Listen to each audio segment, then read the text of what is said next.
I like you must have a business card. Well, yes, I do. Thank you. You do? At 13, you have your own business card. Okay, that's a nice start. I'll get in touch with you later. Sure. What do you do? Well, mainly, I like to call myself a software and cognitive developer because I love developing with cognitive computing and artificial intelligence. I am an algorithmist. I love working with, designing, and implementing algorithms. I'm a keynote and TEDx speaker. I'm an author. I've written a book, and I'm working on another one about IBM Watson. And, of course, I'm also an IBM champion for cloud and honorary IBM cloud advisor. Oh, where did Hang I on go a second. wrong? Someone just get me a flannel card down. Do you go to school? Well, I'm currently homeschooled in grade 8, going to grade 9 now. Wow. Okay, so you're bright. Artificial intelligence, it's taking over the world. Is that fair to say?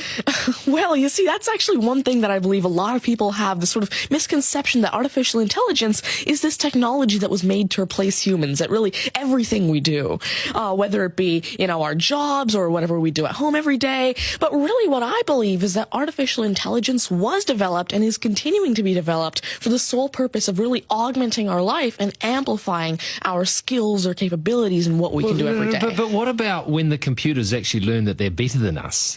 Well, you see, that's sort of called a singularity of artificial intelligence, at which point artificial intelligence has surpassed human intelligence to the point that we cannot control it.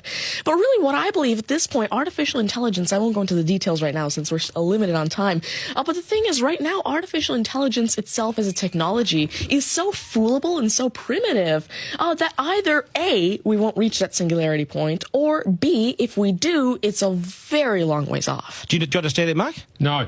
I couldn't. I wanted to take notes for the exam at the end of this. You lost them in the first sentence. Could I perhaps offer you a golf ball? There you go. Thank you very much. You do this YouTube channel, which you teach people. What is that all about, and who is your target audience? Yeah, sure. Now, I actually have a YouTube channel called Tanmay Teaches that I've been running for around 6 years now, and it has over 144 videos and now 22,000 subscribers. And so on it, I love to teach about computing, really programming, these algorithms that I develop, machine learning especially, math, science, and especially technologies like IBM Watson. Because, of course, I like to share my knowledge because I realize that there's this lack of resources for people to learn about technologies like AI, which is why I absolutely love sharing my knowledge through, of course, these YouTube videos, the books that I'm authoring, the keynotes that I have, and really Watson comes in here in such a great way because Watson allows me... What's Watson? Sure. Well, Mark thinks he's a golfer, but what is Watson? Now, IBM Watson is essentially a cognitive system that allows developers to incorporate cognitive and machine learning into their applications without having to code in the actual intelligence.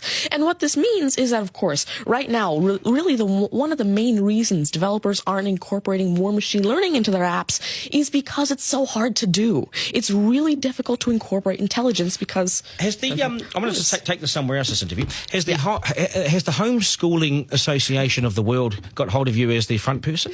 Well, there is actually a Homeschooling Legal Defense Association, I believe, HSLDA, in Canada, and I actually had a keynote for them last year in Niagara Falls. You're the poster boy for homeschooling, aren't you? Well, I did have a keynote for them, and I talked a lot about the advantages of homeschooling and why it's great for kids who want to go into different and really targeted subjects. Okay, I want to get right down to business now. When did you realise you were bright and smarter than most?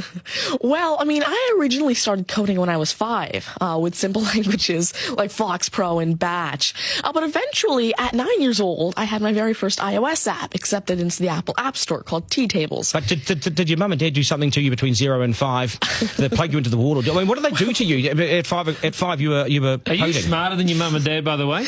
Already? Well, I have...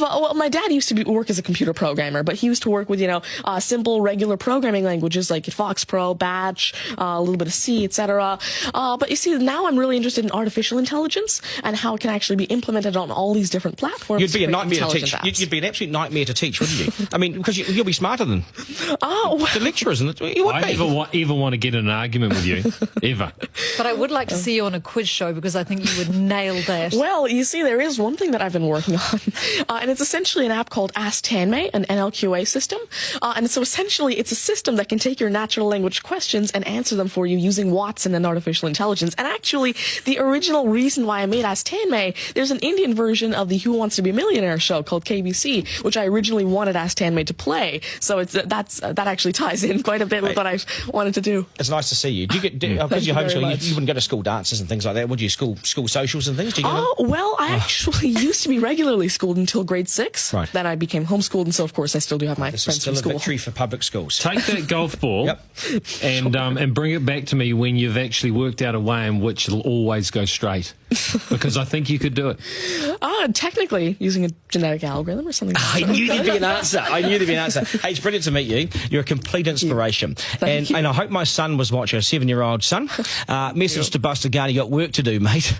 Do your homework, and we got to sharpen things up. Nice to see you. Thank you very All much. the very best. Thank You're you. amazing. Thank you. You're amazing. Okay, news is next, and then we are joined by today's panel, which won't be as smart as this guy, but they'll still be good, and we will head back to the beach as well for a game of 9 and 10. So much pressure now on the contestant in 9 and 10 just to rip through it and get it right. It's coming up after 8.